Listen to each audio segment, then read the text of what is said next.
Alright, first and foremost, I'm going to say all honor and praises be to Yahweh, Ba'ashem, Yahweh Shai, Ba'ashem Kodash. Double honors unto the apostles and the elders of GreatMillStone, and shalom to the sincere elect, teaching the truth and faith and sincerity through the spirit and power of Yahweh, Ba'ashem Shai. And in this sit down, I want to talk on guardian angels, man.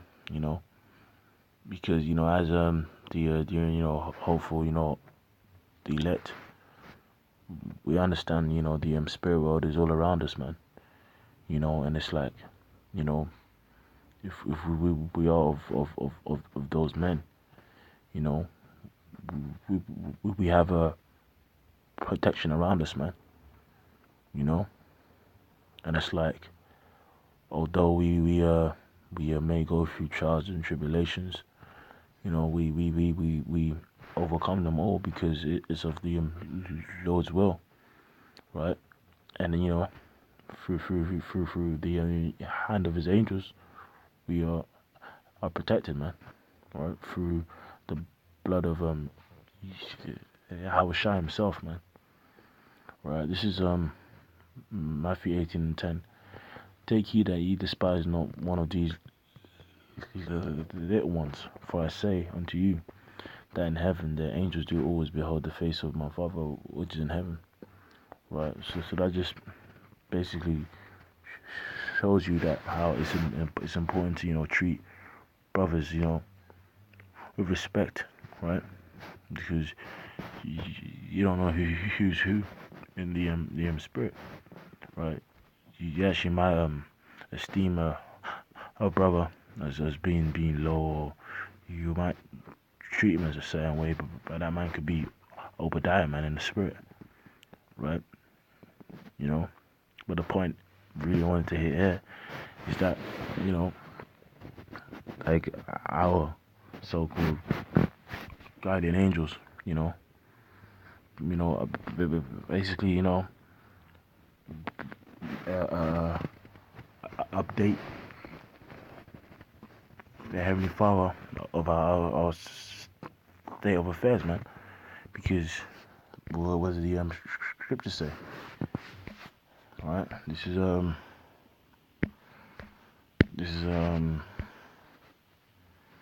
let me get Psalms. This is Psalms. That's right. Let me get Psalms 30. No, Psalms 37. MainCamp.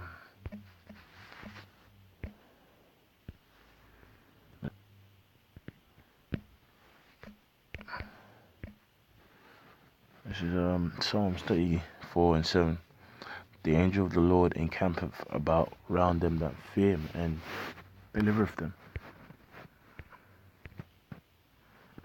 Yeah, man. So as I was saying, Psalms 34:7, the angel of the Lord encampeth around them that fear him, and delivereth them, man. Right? And it's like,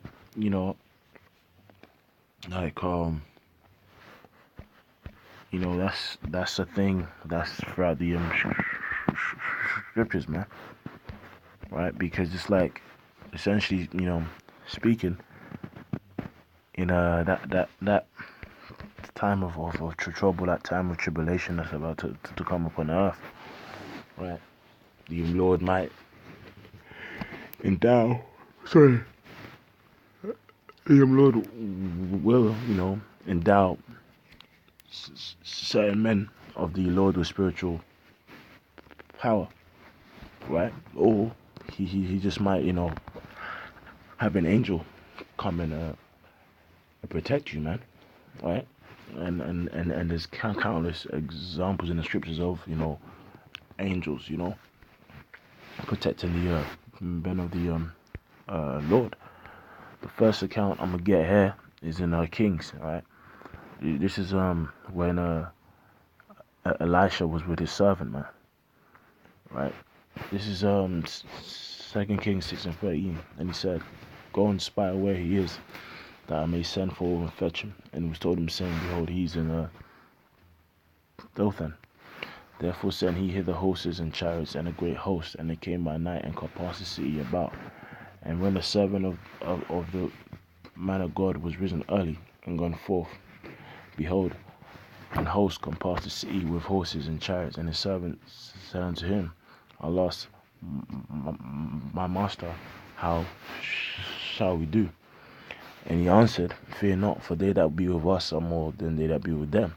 So basically, his servant, kind of got afraid, man, weak, because, his eyes wasn't open to see the angels that compassed around about them, man, right?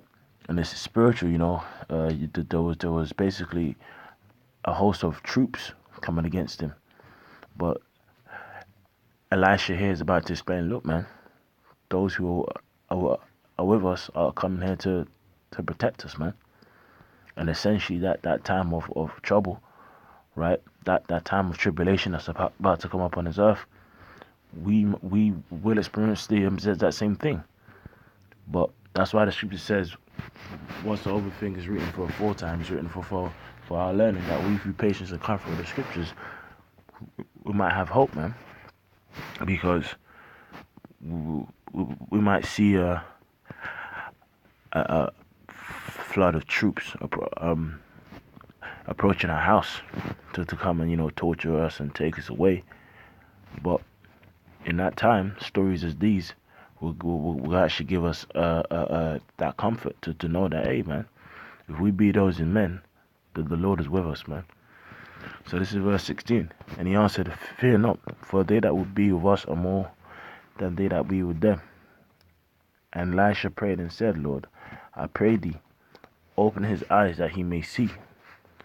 And the Lord opened the eyes of the young man, and he saw, and behold, the mountain was full of horses and chariots around about fire. And when they came down to him, Elisha prayed unto the Lord and said, Smite his people blindness. So anyway, the point was that when his eyes was finally open, he saw like mountains like full of horses and chariots, man, being what, them UFOs, man, right? And the spiritual, it means as well those chariots and those angels are always around about us, man. And it's like, if the Lord was to open our eyes to see that, to basically see on that wavelength, that vibration, you might be going down the road, and if the Lord opened your eyes, you probably see thousands of chariots around about you, man. That was so, and that's heavy. But these were just two men of God, right? And they just basically had a host around them, man, to protect them, essentially, right? And it's like, that's one aspect, man. You even have the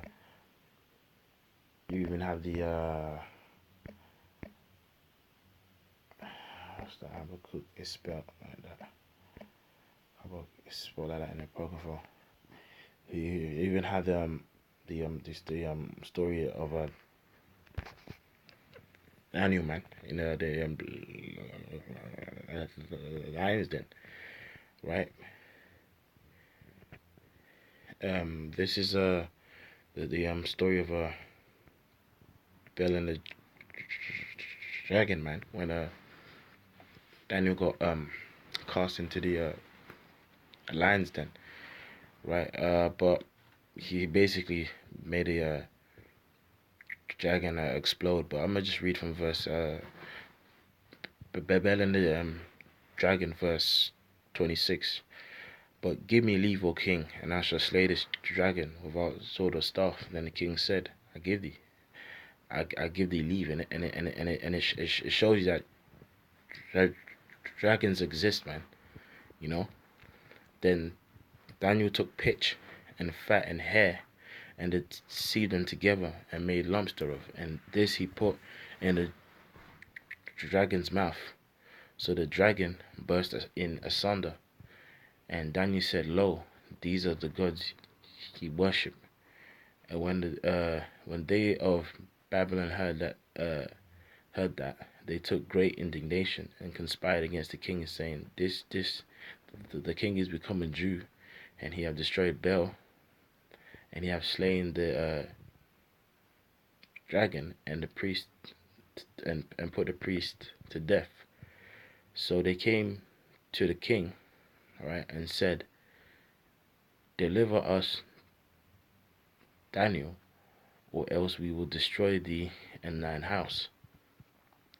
Now when the king saw that they pressed him sore, being constrained, he delivered Daniel unto them, who cast him into the lion's den, where he was 6 days. So because of what he did, man, he was cast into the den, right? And when he was there 6 days, yeah, he was there for 6 days, man, right? And that's hell, man. You know, that's hell. You know, and that basically shows, you know, there's, you know, the higher you are in the spirit, you know, higher the kind of tribulation you experience, man. Right? And it says, and in the den there was 7 lions, and they had given them every day 2 carcasses and 2 sheep, which then were not given unto them to the intent that they might devour Daniel. So these lions were starved on purpose, man. Right? Daniel was in the den, right? And he himself had eaten in 6 days, man. Right? But let's see what the Lord did through the hand of his angels, man. Now there was in Judea a prophet called Habakkuk, who had made pottage, and he had broken bread in a bowl and was going into the field for to bring it to the reapers. But the angel of the Lord said unto Habakkuk, "Go and carry the dinner that thou hast into Babylon unto that Daniel, who is in the lion's den." You know, and Habakkuk said, "Lord, I never saw Babylon, neither do I know where the lion's den is." Then the angel of the Lord took him by the crown and bare him by the hair of his head. So that shows that the angel of the Lord are rough, man, right? And through the vehemency of his spirit, he set him in Babylon. So he basically, you know, teleported or took him there, you know, and put him in the den. And Habakkuk cried, saying, "Oh Daniel, Daniel, take the dinner which how I have sent thee." And Daniel said, "Thou hast remembered me, O God, neither hast thou forsaken them that seek thee and that love thee." So Daniel rose and did eat, and the angel of the Lord set Habakkuk in his own place immediately. So he basically teleported him back to basically Uri, man. Right, so that's a fantastic account of the power of the Lord through his angels, man, and how he can be in a tight situation. You haven't eaten in days, and the Lord can literally teleport a man of a fellow man of the Lord who's in a different town, who's in a different, you know, country, so called unto you, right? Give you food in the face of starving lions, and you can eat in front of them, and that angel would teleport that man back to his country, man. That's a crazy account. But the Lord essentially, through the hand of his angels, grabbed Habakkuk, who just prepared food, teleported him to where Daniel was in the den, gave him food, and went back, man. You know, and that happened, you know, through the Lord, through his angels, man. Right, and obviously You obviously got the account in Acts, you know. It's in a Acts, and it's like it just shows again, man, the power of the Lord through His angels, man. This is uh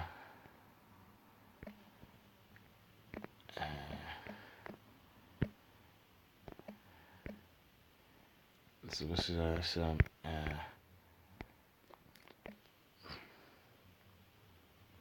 vision smart. This is Acts 12, yeah, Acts 12, good story, man. So Acts 12, this is when Peter got cast into a prison. Well, this is Acts 12 and 1. Now about that time, Herod the king stretched forth his hands to vex certain of the church, you know, and at that same time period is coming back now, man. You know, that great insurrection upon those that fear the Lord. They shall be as madmen spraying on. Right, and he killed James, the brother of John, with the sword. Right, and because it so he pleased the Jews, he proceeded further to take Peter also. Then were the days of the unleavened bread, so it's around the time of the Passover. And when he had apprehended him, he put him in a prison and delivered him to 4 quaternions of soldiers. Right, I believe a quaternion is 4. You know, so he basically had 16. You know, of soldiers to keep it, intending after Easter, after the Passover, to bring him forth to the people. Right? Peter therefore was kept in the prison, but prayer was made without ceasing of the church unto God for him. That's right, man. Yeah, and to this story also shows the importance of prayer, man. Right? You know, the scripture says, the effectual prayer of a man availeth much, man. That's why it's good to pray for brothers, man. And when Herod would have brought him forth the same night, Peter was sleeping between two soldiers, bound with 2 chains, and the keepers before the door kept him in prison. So he was chained up and chained, right? Right? You know, he was chained up between two soldiers, man. So essentially, according to the carnal eye, Peter had no hope. But let's see what happened. And behold, the angel of the Lord came upon him, and a light shined in the prison. See, the Lord through here uses angel. And he smote Peter on the side and raised him up, saying, arise up quickly. And the chains fell from his hands. So he was under the supervision of 16 soldiers, and he was chained up between 2. But what happened? That the angel of the Lord came upon him, smote him, so he slapped Peter on the side. Look, man, just can you stand up, man? He stood up, arise up quickly, and his chains fell from his hands. And how can we apply that understanding? Guess what? In the time of trouble, you might be in a concentration camp, chained between 2 soldiers, man. Right? Two martial law troops, right? And guess what? The Heavenly Father, you know, through his angel, might, you know, make his angel come forth and take you out of there, man. And the angel said unto him, gird thyself and bind on thy sandals. And so he did. And he said unto him, cast thy garment about thee and follow me. So the same prison in which he was apprehended outside and forced in, he ended up walking out there scot-free. And he went out and followed him and wished not that it was true, which was done by an angel, but he thought it was a vision. When they were past the first and second wall, they came unto the iron gate that leadeth unto the city, which opened unto them of own accord. So the angel actually made the gate of the city just open by itself. I just saw how powerful and another level these angels are on. And they went out and passed him throughout the street, one street, and forthwith the angel departed from him. right? So that again just shows you, man. That like, hey, the angels of the Lord are real, and they protect the men of the Lord, man. Because it's like in that time of trouble, as it says in Psalm 91. Psalm 91. This is Psalm 91 and you know Psalms 91 and 10. There shall no evil befall thee, neither shall any plague come nigh to thy dwelling. For he shall give his angels charge over thee to keep thee in all thy ways. They shall bear thee up in their hands, lest thou dash thy foot against a stone. Thou shalt tread upon the lion and the adder, and the young lion, and the dragon shalt thou trample under thy feet. Right, that's it, man. So all our enemies, all the afflictions for us to encounter through the Lord, through His angels, we shall overcome, man. Because guess what? Those who are the elect, man, are protected, man. Right, and it's like the Lord, through His angels, has shown His power throughout the scriptures. So essentially, that's why the scripture says, "And wisdom and knowledge shall be the stability of thy times." Right? Because essentially speaking, it's like by us reading these stories and reading these accounts, it basically adds to our faith. The scripture says faith comes through the hearing of the word, man. So, really to hear means to really understand. So by understanding this word is how our faith is increased, man. So by understanding these stories and reading how men were protected in all ages, it adds to our faith to make us stronger for that evil day, man. Right, this is Romans 15:4. For whatsoever things were written aforetime were written for our learning, that we through patience and comfort of the scriptures might have hope. Right, and hope is faith, and it's built up by reading, by studying, and growing in the word and growing in the spirit, man. So that was just a little short one on angels, and just basically showing how the men of the Lord throughout the time periods and diverse times and ages have been protected through the spirit and power of what? How about Shimon Shai, about Shimon Kalkodash? Alright, so with that, I'm going to say, all praise be to about Shimon Shai. Double honors, pastors, and elders of GreatMillStone. With that, I'm going to say, Shalom.